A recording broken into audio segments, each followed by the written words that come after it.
சிலுவையில் நானும்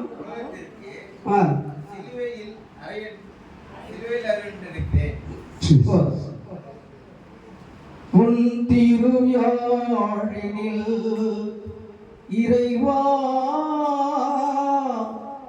பல பண் தரும் நரம் உண்டு. உன் திருயாழினில் இறைவா பல பண் தரும் நரம் உண்டு.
நேசிக்கிற நல்ல தகப்பனே, இந்த நாளிலே இந்த வார்த்தையை என் மக்களுக்கு மத்தியில் வைக்க வாஞ்சிக்கிறேன். ஆவியானவரே, நீ பேசும் அடிமைகள் கேட்கிறோம். இயேசுவின் இனிய நாமத்தில் ஜெபத்தை எடுக்கிறேன். கிறிஸ்துவுக்குள் அருமையான தேவ ஜனமே, அதுக்கு தான் சொன்ன வசனத்தை நம்ம தெளிவாக படிக்கணும்னா முதல்ல வெட்கப்படாதபடிக்கு படிக்கணும். சரியா? நம்ம வார்த்தையை, தேவனுடைய வார்த்தையை யோவான் புஸ்தகத்திலே 1வது அதிகாரத்திலே 1வது வசனம் சொல்லுகிறது போல, ஆதியிலே தேவன் வார்த்தையாக இருந்தார், அந்த வார்த்தை தேவனாயிருந்தது, தேவனோடு இருந்ததுன்னு சொன்னது போல நம்ம என்ன பண்ணுறோம்? கதை புஸ்தகம் மாதிரி படிக்கக்கூடாது. பயபக்தியாக படிக்கும்போது தான் அதில் வார்த்தை நமக்கு இருதயத்தில் ஊடுருவி நம்முடைய சரீரத்தை எல்லாம் புஷ்டியாக்கும். இது வேதம் சொல்கிறது, நான் சொல்லலை. சரியா? இப்போ நம்ம எடுத்துக்கொண்ட வேத வசனமானது சிலுவையை குறித்து மேன்மை பாராட்ட வேண்டும் அப்படின்னு சொல்லி சகோதரர்கள் பாசுமார்கள் பாடும்போதும் ஜெபம் பண்ணும்போது சிலுவை சிலுவை சிலுவை அதுதான் அடையாளமாக இருந்தது இன்றைய நாளிலே. அப்போ எடுத்துக்கொண்ட நம்ம வார்த்தையானது பரிசுத்த பவுல் சொல்லுகிறாரு. அவர் பார்த்தீங்கன்னா சொல்றாரு, நான் சிலுவை குறித்து மேன்மை பாராட்டுகிறேன். ஏன்னா அவரை பார்த்தீங்கன்னா சாதாரண ஒரு பிச்சைக்காரன் கிடையாது. அவர் ஒரு படிப்பறிவு இல்லாத ஞானம் இல்லாதவன் அல்ல. அவர் எல்லாவற்றிலும் தேறினவன். அதாவது படிப்பில் பார்த்தீங்கன்னா அவர் கமாலியின் பாதத்திலே கற்றுக்கொண்டவனாம். அது மட்டுமல்ல, அவர் ஐஸ்வர்யத்திலே கப்பலுக்கு சொந்தக்காரராம். 3வது பார்க்கும்போது அவர் தாமே என்ன பண்ண இருக்கிறாரா? ஐஸ்வர்ய சம்பன்னராக இருந்தது மட்டுமல்ல, அவர் எல்லாவற்றிலும் மேலே அதிகாரம், அதாவது ரோம பேரரசுக்கு ஒரு அதிகாரியாய் கிறிஸ்துவர்களை அழிக்க அப்போஸ்தலர் புஸ்தகத்திலே பார்க்கும்போது 9ஆம் அதிகாரத்திலே பார்க்கும்போது கிறிஸ்துவை அழிக்க வேண்டும், கிறிஸ்துவை பின்பற்றுகிறவர்களை எல்லாம் நாசமாக்கி மரணத்துக்குள்ளாக கொண்டு போக வேண்டும் என்று சொல்லி நிருபங்களை எழுதி கொண்டு வருகிறவன் தான் இந்த சவுல் என்கிற பவுல். இந்த பவுல் சொல்லுகிறாரு, இந்த உலகத்திலே எனக்கு சிலுவையை குறித்து மேன்மை பாராட்டுவதை விட வேற எதிலையும் எனக்கு பிரியம் கிடையாது என்று சொல்றார். வேதத்திலே நம்ம பார்க்கும்போது, கொலோசியர் புஸ்தகத்திலே பார்க்கும்போதும் கலாத்தியர் புஸ்தகத்திலே பார்க்கும்போதும் சிலுவையின் உபதேசம், அதாவது 1 கொரிந்தியர் புஸ்தகம் 1வது அதிகாரம் 18வது வசனத்திலே பார்க்கும்போது நமக்கு எல்லாருக்கும் தெரிந்ததான வசனமானது, கிறிஸ்துவை அப்படிங்க சிலுவையின் உபதேசம் கெட்டு போகிறவர்களுக்கு பைத்தியமாயிருக்கிறது.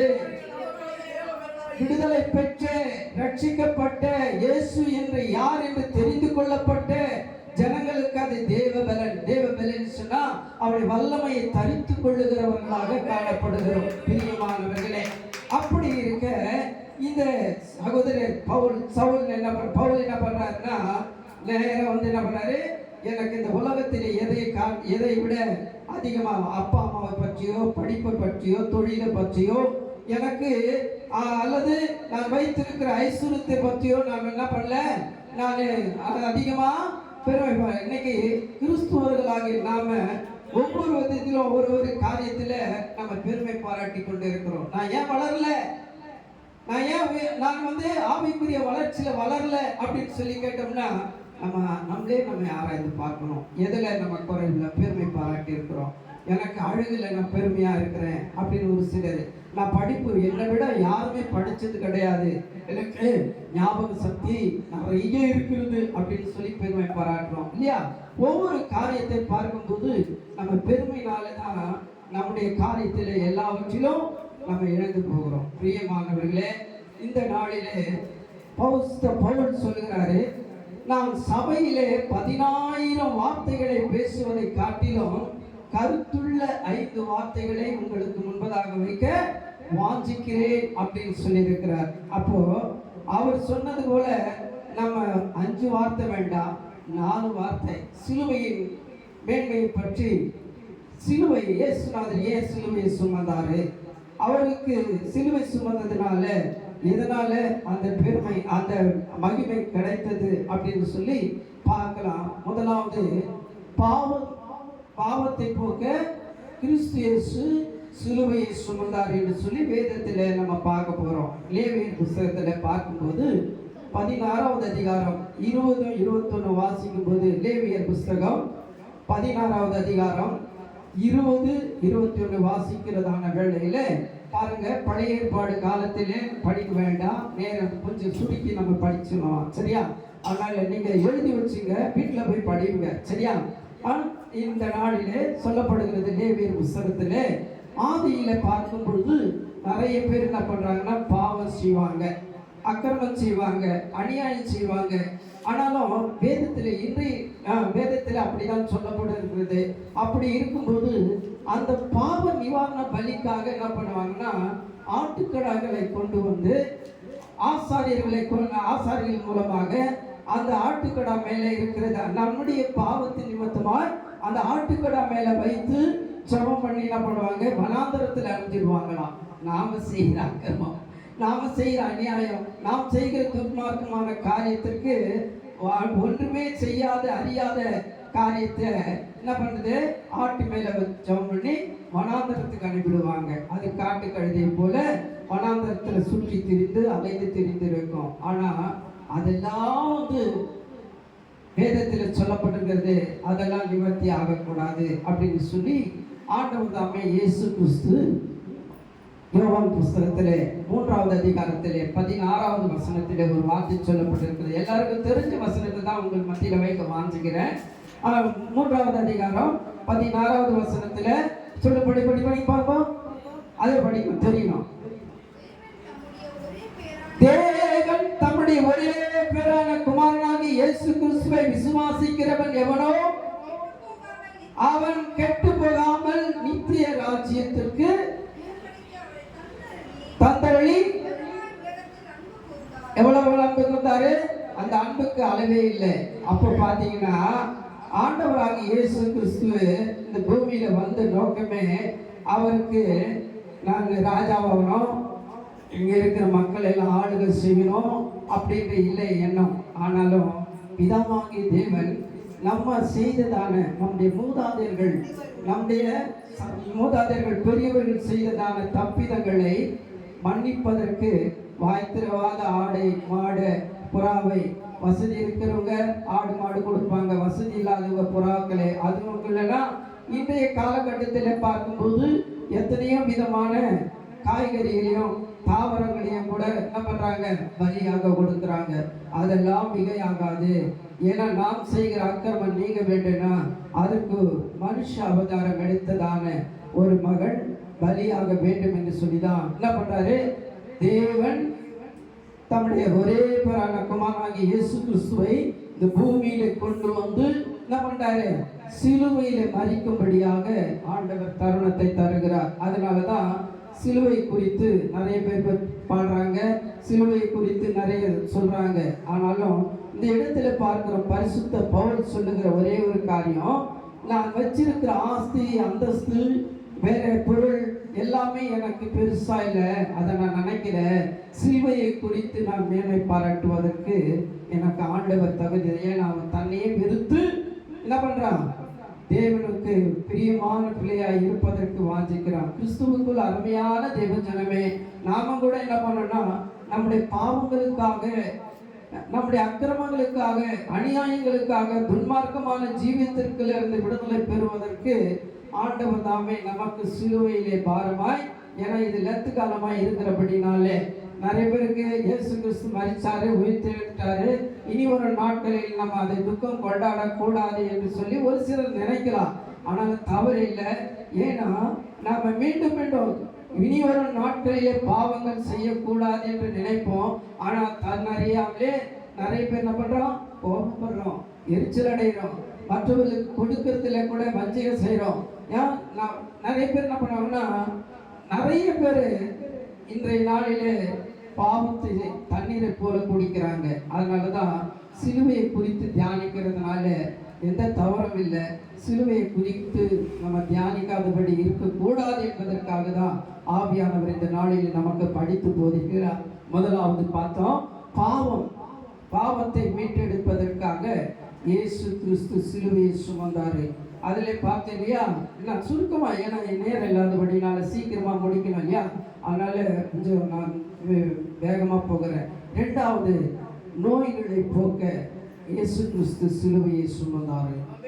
இரண்டாவது பார்க்கலாம், ஏசாயா புஸ்தகம் 53வது அதிகாரம் 4வது வசனத்தை வாசிப்போமே. 53:4.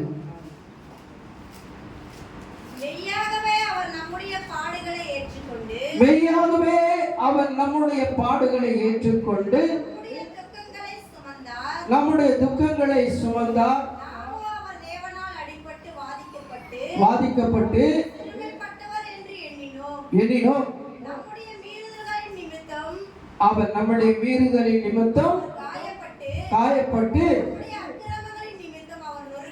நொறுக்கப்பட்டார்.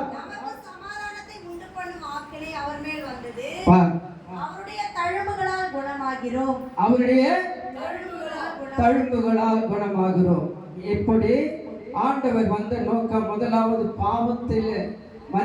பாவத்திலிருந்து நம்மை மீட்டெடுப்பதற்கு அவர் சிலுவையை சுமந்தாரு. இரண்டாவது, அவருடைய தழும்புகளாலே நம்ம குணமான. இன்னைக்கு காரணம் இல்லாத நோய்கள் வரும். சரீர பிரகாரமாக பார்க்கும்போது காரணம் இல்லாத நோய். மருத்துவர் இடத்துல போவாங்க, ஒரு சிலர்லாம் போகும்போது பார்த்தீங்கன்னா பாவத்தினால வியாதி நிறைய பேருக்கு வரும். அது சிலருக்கு தெரியாது. யோவான் புஸ்தகத்தில் 5வது அதிகாரத்திலே படிக்கும்போது பார்த்தீங்கன்னா, இயேசு கிறிஸ்து பிறப்பதற்கு முன்பதாகவே எங்க வந்தானா, அந்த சீலோவாம் குளத்தில் வந்து தங்கியிருந்தான். அவர் வந்து உனக்கு நான் என்ன செய்ய வேணும்னு சொல்லும்போது அவன் ஒரு பணம் சொல்றான். என்ன சொல்றான்னா, ஐயா, இந்த குளம் கலக்கும்போது என்னை கொண்டு போய் விடுவதற்கு ஒருவர் இல்லையே அப்படின்றான். அப்போ சொல்றாரு, என்ன பண்றாரு, உன் பாவங்கள் மன்னிக்கப்பட்டது, நீ எழுந்து நட என்றார். அப்போ வியாதியோடு 38 வருஷம் இப்படியும் திரும்ப முடியாது, அப்படியும் திரும்ப முடியாது, இப்படியும் செய்ய முடியாது, எதுவும் பண்ண முடியாது. அப்படிப்பட்டவனுக்கு தேவையானது கிடைக்கிறது என்னது? சுகம், அற்புதம். ஆனா ஆண்டவர் அங்க என்ன சொல்றாருன்னா, உன் பாவங்கள் மன்னிக்கப்பட்டது, நீ எழுந்து நட அப்படின்னு சொல்லும்போது, அப்போ என்னாச்சுன்னா அவன் பாவத்தோடு தான் அதிகமாக இருந்தபடினால அந்த வியாதி அவனை தொட்டது.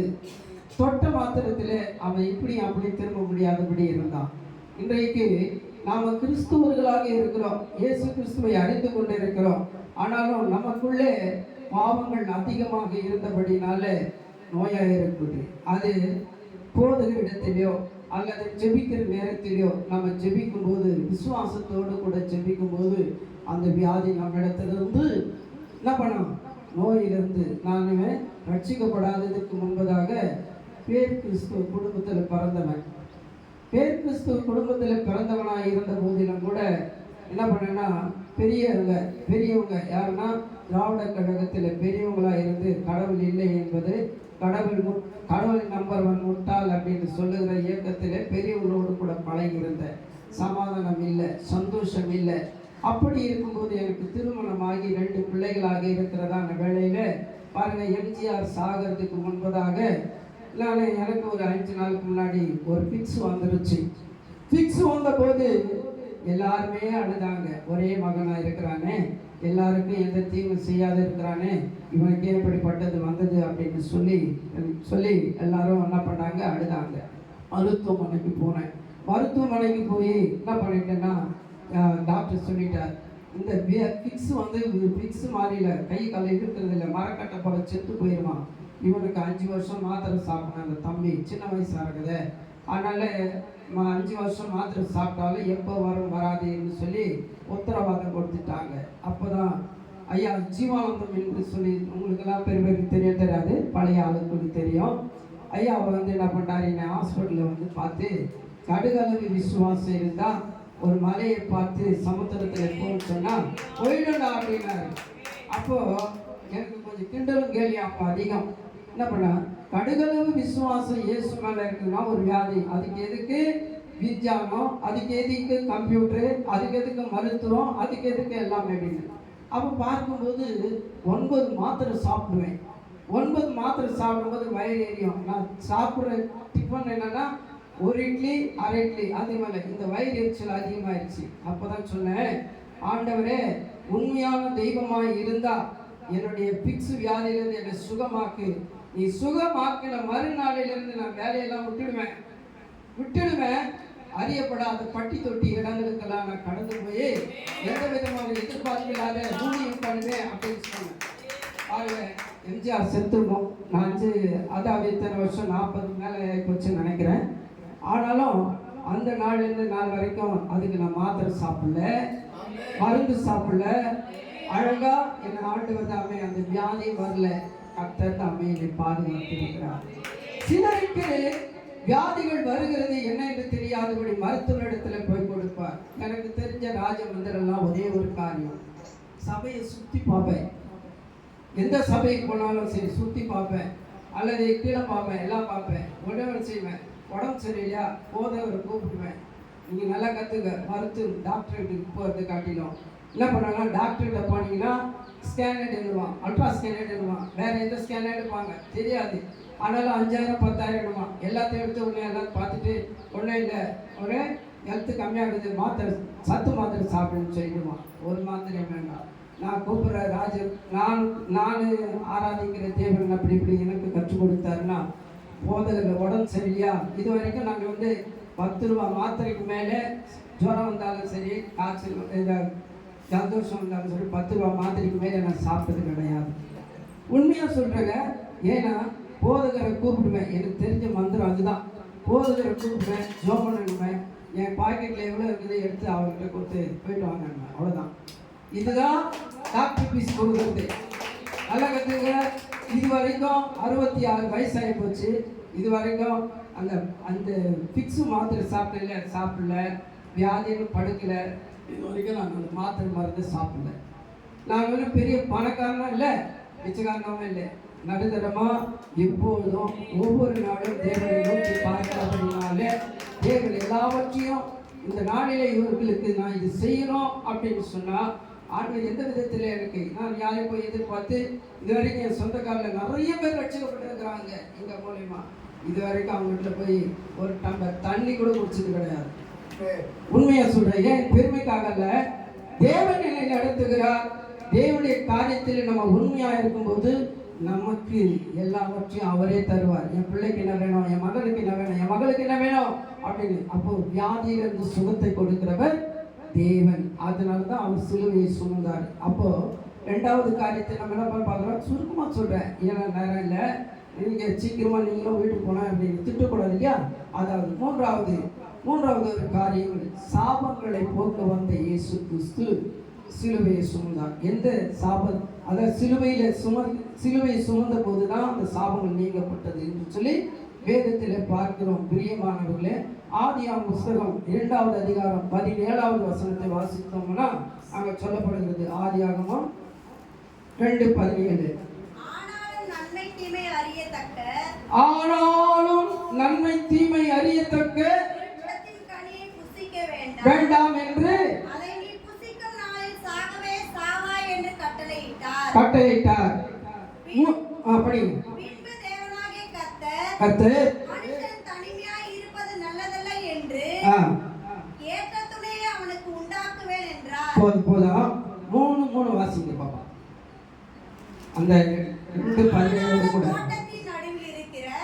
தோட்டத்தில் இருக்கிற விருட்சத்தின் கனியை குறித்து தேவன் நீங்கள் சாகாதபடிக்கு புசிக்கவும் தொடவும் வேண்டாம் என்று சொன்னார் என்றார். பிரியமானவர்களே, ஆண்டவர் 2வது அதிகாரத்திலே 17வது வசனத்திலே என்ன பண்ணாரு, ஆதாமை உருவாக்கினாரு. அவர் தனிமையா இருக்கக்கூடாது என்று சொல்லி என்ன பண்ணாருன்னா அவருக்கு ஒரு துணையை ஆண்டவர் தாமே தந்தாரு.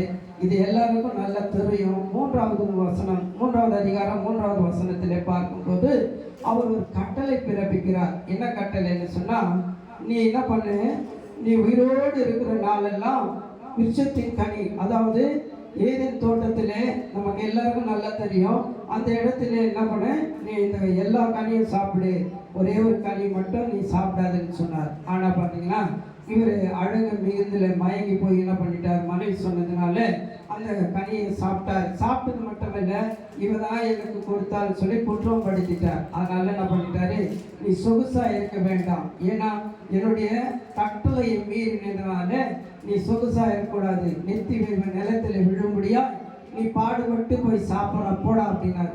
அப்படி சொல்லிட்டார் இல்லையா. நம்ம கூட ஆண்டவர் உபாகம புஸ்தகத்துல படிக்கிறோம். உபாகம புஸ்தகத்துல 28வது அதிகாரத்துல 1லிருந்து 12 வசனம் வரைக்கும் பார்த்தீங்கன்னா ஆண்டவர் கட்டளை கொடுக்கிறார். கட்டளையை மீறி நடக்கிறவர்களுக்கு 14லிருந்து வாசித்தோம்னு சொன்னா சாபமா மாறுது இல்லையா. அதனால நமக்கு ஆண்டவர் கட்டளை கொடுக்கிறார். உனக்கு கர்த்தாவாகிய சர்வேஸ்வரன், உன்னை தவிர வேறொரு சர்வேஸ்வரன் இல்லை. யாத்ரா புஸ்தகத்துல பார்க்கிறோம். 20வது அதிகாரத்துல 1லிருந்து படிக்கும்போது பாத்தீங்கன்னா 3வது வசனத்திலிருந்து படிச்சோன்னு சொன்னா அங்க சொல்றாரு, என்ன சொல்றாரு, உன் தேவனாகிய கர்த்தரை நீ என்ன பண்ணு, முழு உள்ளத்தோடும் நீனா ஆராதிக்கணும், உன் பெற்றோர்களை கனப்படுத்தணும். அப்புறம் என்ன பண்ண, 10 விதமான காரியத்தை அங்க சொல்றாரு. ஆனா அந்த கட்டளை நான் என்ன பண்றதில்ல, மீறி போகிறோம் இல்லையா. மீறி போகிறோம் பிரியமானவர்களே, அது சாபமா மாறுது.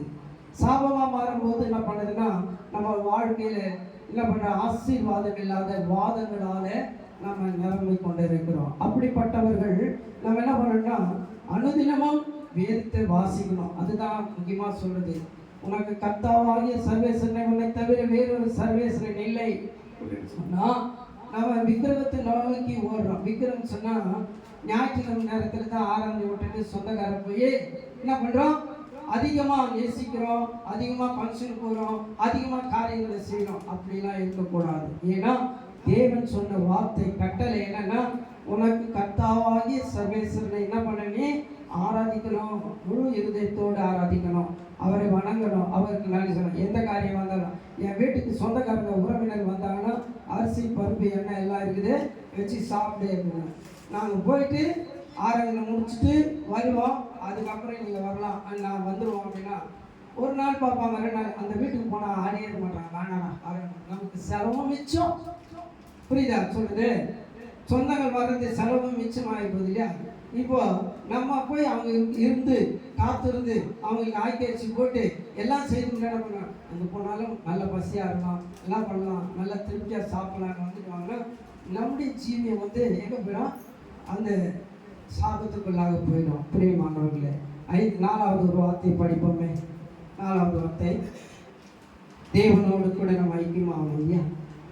அதனால் இயேசு கிறிஸ்து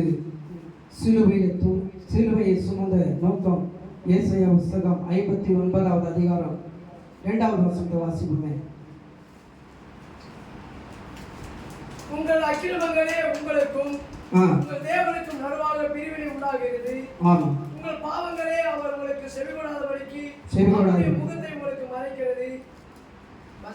அந்த மறைக்கிற முகத்தை மறைக்கிறதுக்கு ஏன் ஆண்டவர் மறைக்கிறாரு அப்படின்னு சொல்லி கொலோசியர் புஸ்தகம் 1வது அதிகாரம் 20வது வசனத்தை வாசிப்போமே.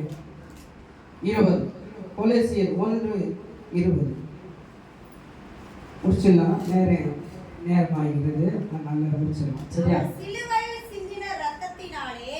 சிலுவையிலே சிந்தின ரத்தத்தினாலே சமாதானத்தை உண்டாக்கி உலகத்தில் உள்ளவைகள் பரலோகத்தில் உள்ளவை யாவும்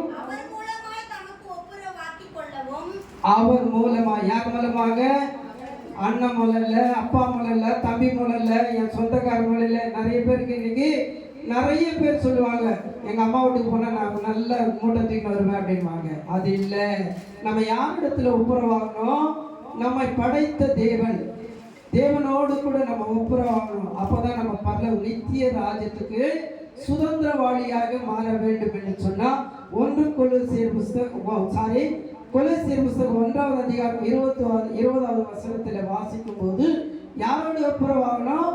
தேவனோடு கூட ஒப்புரவாகணும். தேவனோடு ஒப்புரவாகும் போது நமக்கு சமாதானம் மட்டுமல்ல, நமக்கு எங்க நித்திய ராஜ்யத்துக்குரிய காரியங்கள். அப்போ பார்க்கும்போது 4 விதத்திலே இயேசு கிறிஸ்து நமக்கு சிலுவை சுமந்து கொண்ட நோக்கம் வந்து, முதலாவது பாவத்திலிருந்து நம்மை மீட்டெடுப்பதற்காக, 2வது பார்க்கும்போது நோயிலிருந்து மீட்டெடுப்பதற்காக, 3வது பார்க்கும்போது சாபத்திலிருந்து மீட்டெடுப்பதற்காக, 4வது பார்க்கும்போது எங்க போறோம்?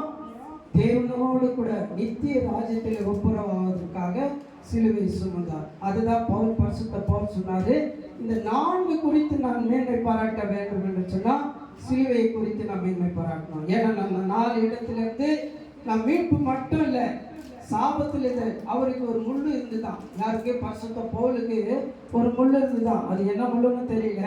ஆனாலும் அது எப்போதும் அப்போ ஒரே வார்த்தை சொன்னார், என் கிருபை உனக்கு போதும் என்று சொன்னார். போதுன்னு சொல்லும்போது அவர் என்ன பண்ணாரா, அதை வச்சு ஜெபம் பண்ணிட்டே இருந்தார். அந்த முள்ளை பற்றி பார்க்கல. ஆனாலும் வேதத்தில் சொல்லப்பட்டிருக்கிறது, அந்த முள்ளு இருந்தும் கூட 13 புஸ்தகங்களை எழுதியிருக்கிறாருன்னு சொல்லி வேத பண்டிதர்கள் சொல்றாங்க இல்லையா? பவுல் அது போல நாம கூட என்ன பண்ணோம்னா, சிலுவை மனுஷனை குறிச்சோ, சொந்தங்களை குறிச்சோ, உறவுகளை குறிச்சோ, அல்லது நம்முடைய பொருளாதாரத்தை குறிச்சோ, அல்ல பட்டம் பதவியை குறிச்சோ இல்லாதபடிக்கு நம்ம யாரை பற்றி குறிச்சோம்? கிறிஸ்துவ மக்களாகி நாம, கிறிஸ்துவை ஏற்றுக்கொண்டு இருக்கிற நாம யாரை குறித்து மேன்மை பாராட்டணும்? சிலுவையை குறித்து மேன்மை பாராட்ட வேண்டும். அப்போதான் இந்த இடத்துல போய் நீ இது பண்ற, அதை பண்ற, இது பண்ற அப்படின்னு சொல்ல தேவையில்லை. சத்தியத்தை நாங்கெல்லாம் இந்த இடத்துல ஐயனூர் பகுதிக்கு வர்றதுக்கு முன்னாடி அரசூர் பகுதிக்கு நான் கடந்து போகும்போது எங்கள் ஆம்பளை ஆளெல்லாம் வர்றதுக்குள்ள ஓடி போடுவாங்க, தலையை சீவிடுவாங்க. நாங்கள் அப்போது ஜெபம் பண்ணிட்டு ஒரு அம்மாவுக்கு ஜெபம் பண்ணேன், ஆண்டவரே இந்த அம்மாவுக்கு நீங்கள் என்ன சொல்ல போறீங்கன்னு போது அவங்க சொன்னாங்க, அந்த அம்மாவுக்கு ஒரு வாரிசு கூட இல்லை, இவ்வளோ பெரிய சொத்து சுதந்திரம் எல்லாம் இருக்குது, நல்லா இருக்குது, எல்லாம் இருக்குது, ஆனால் ஒரு வாரிசு இல்லை அப்படின்னு சொல்லி ஜெபம் பண்ணும்போது அந்த அம்மா சொன்னாங்க, அழுதாங்க, ஐயா இந்த இடத்துல நான் உங்களுக்கு வாரம் வந்து ஜெபம் பண்ணிட்டு போயிடுங்க. நம்ம நீ தேவையில்லாத காரியத்தை தேவனுடைய வார்த்தையை தவிர சிலுவையை குறித்து மேன்மை பாராட்டி தேவனை நம்ம எல்லா இடத்துலையும் சொல்லலாம், யாருக்கும் எதுக்கும் பயப்பட தேவையில்லை. அதுதான் இந்த நாளில் தேவன் தாமே நமக்கு படித்து போதித்து சொல்லிக் கொடுக்கிற ஒரு காரியம். சரியா? நம்ம எல்லாவற்றிலும் அப்பா அம்மாவை குறித்தோ அண்ணனை குறித்தோ அண்ணியை குறித்தோ தம்பியை குறித்தோ அல்லது நம்முடைய சொத்து பத்து சுதந்திரம் எதை குறித்தோ நம்ம மேன்மை பாராட்டாதபடிக்கு இயேசு கிறிஸ்துவின் சிந்தின அதாவது தொங்கினதான சிலுவையை குறித்து மேன்மை பாராட்டும் போது அது எல்லாவற்றையும் நமக்கு ஆசீர்வாதம் தருவார். கர்த்தர் நம்மை ஒவ்வொன்றையும் ஆசீர்வதிப்பார். ஆமென்.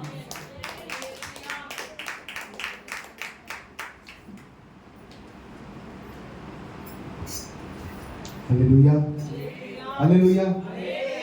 தூங்கிட்டீங்களா? அல்லேலூயா கூட சொல்ல மாட்டேங்கிறீங்க. கர்த்தர் நல்லவர்.